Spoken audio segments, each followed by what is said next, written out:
Here in Australia, we saw the Black Lives Matter protests concentrate on Aboriginal deaths in custody.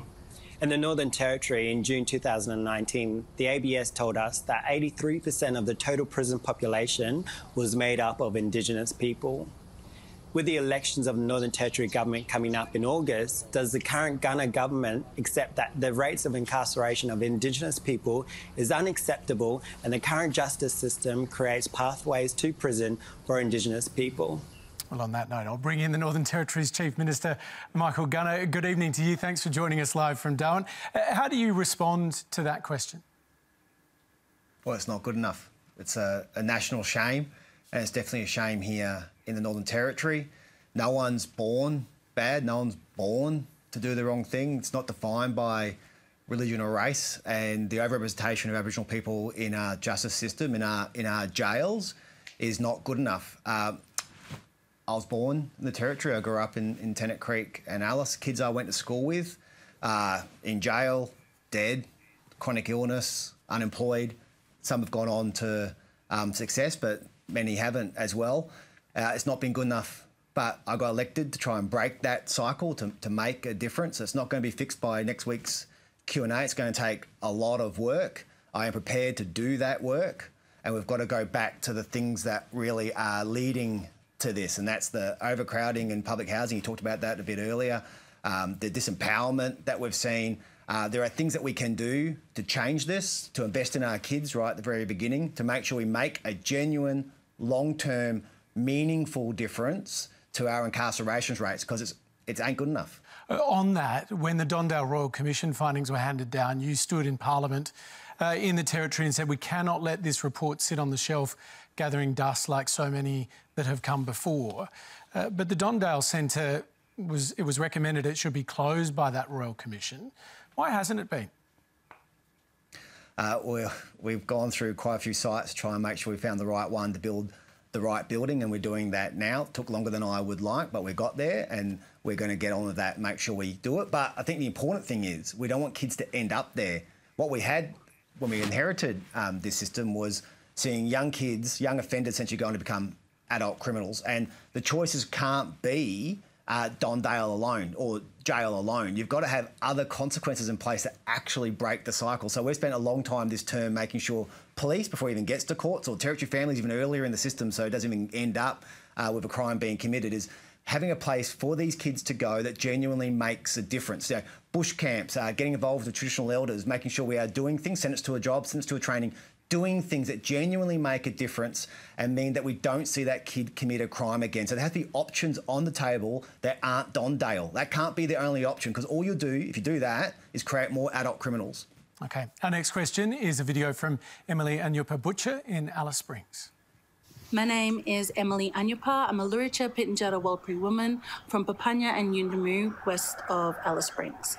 Chief Minister, if you are adamant to be strict about border closure, then why is Uluru open to interstate visitors, including workers from hotspot areas who regularly come to the APY lands via Yulara Airport, close to Murujulu community, on Arnunga lands? Who is at the most risk of this virus? Michael Gunner. The Yulara Airport opens again on August 2. We rather it didn't open. We have got a policy where you can't come in the Northern Territory from a hotspot. If you do, we'll essentially put you in a room for 14 days at your own expense to make sure that you are safe, that we don't see any community transmission here in the Northern Territory. If you arrive at Yulara, that makes it really difficult for us. We've got to get you to Alice Springs, essentially. So we'd rather it didn't open on August 2, that airport. So for us, we support the traditional owners at Murujulu. We don't want to see that airport reopen. That would be a stretch of our resource. We'll manage. We'll make sure we get it covered if we have to, but I'd rather the airport didn't open. But can I absolutely reassure you, doesn't matter where you enter the Northern Territory, if you come from a hotspot, you will spend 14 days in a quarantine facility supervised, and we'll make sure we do everything we can to stop community transmission of coronavirus here in the Northern Territory. At our borders, we don't have a wave-through policy. We have police stationed at our borders. If you come, you'll spend 5 to 10 minutes getting questioned by the police. The onus of proof is on you. You need to prove that you haven't come from a hotspot, credit card receipt, something. You've got to show that you don't come from a hotspot. You sign a stat deck.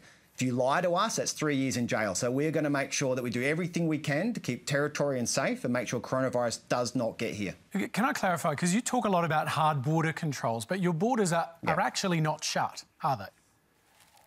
No, what we say is if you come to our border with that hard border control in place, if you come from a hotspot like Victoria, Sydney, today we added Bateman's Bay, we put Canberra on watch.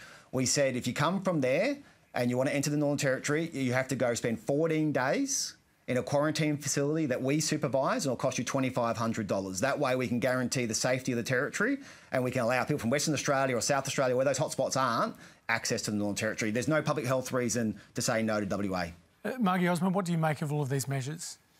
Well, I think the industry has made it very clear from moment one that health has to be every government's #1 priority. I do think that, and in the case of the Northern Territory, I will say that the Chief Minister and his government have worked very hard to support the tourism industry up there and give them some certainty.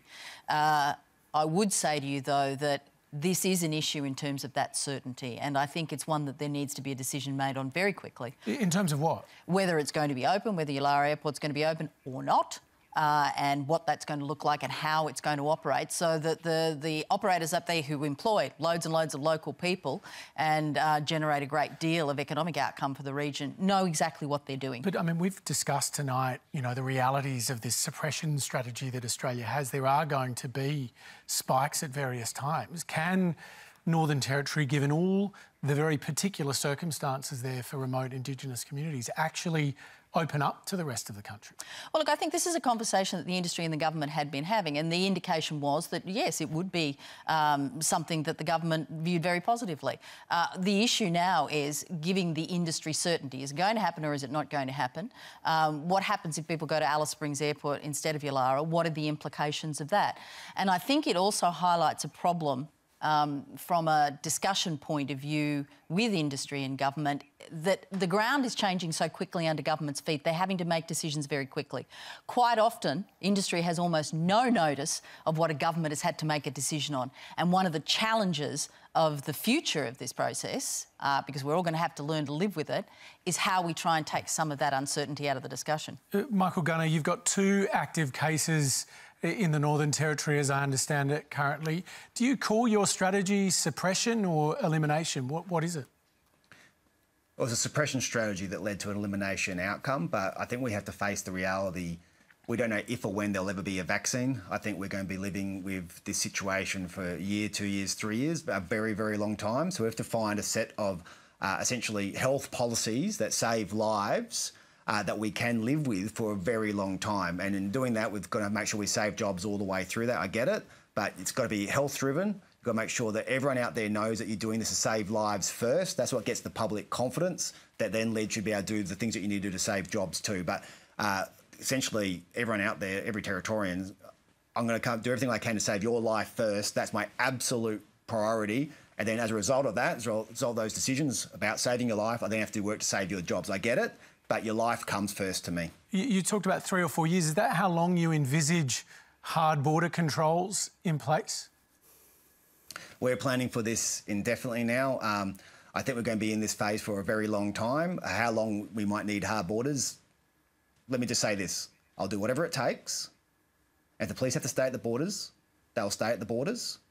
We've got our hotspot policy in place now to make sure we can be nimble and make those decisions we need to make to keep Territorians safe. But I can't see a quick end to this. Are you going to talk about sort of formalised processes at borders then? I mean, you talked about having to show credit card details to show where you'd come from. Do you want something more specific, more formal, if this is, as you say, indefinite? Well, we've got the best process we can have at the moment right now in terms of the border arrival you form and how you fill out the information you give. The onus of proof's on the person coming through. We might move to a process later down the track as a national cabinet, as a government, that makes it easier for that movement across state borders. I think it's going to be a reality that while we've got this threat here and while we're doing everything we can to keep everyone in this country safe, we have to work out how we can safely manage across borders.